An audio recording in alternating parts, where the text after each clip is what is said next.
I would like to express my gratitude to all of you for visiting my modest audio laboratory.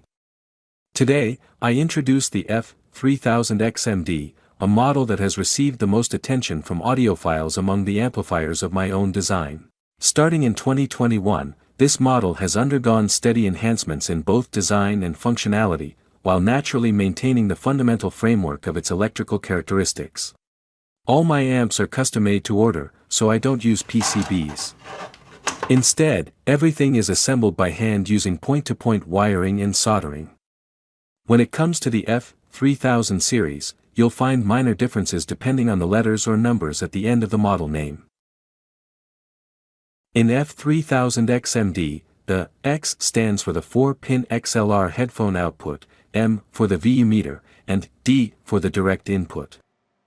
Fully customized to the buyer's specifications, this amplifier is designed to function not only as a standard integrated amplifier but also as a dedicated headphone amplifier. At the same time, it is built to connect external independent devices, such as phono preamps or network streamers. When using these direct inputs, volume control is bypassed and handed over to the external device, meaning this unit can perform purely as a power amplifier.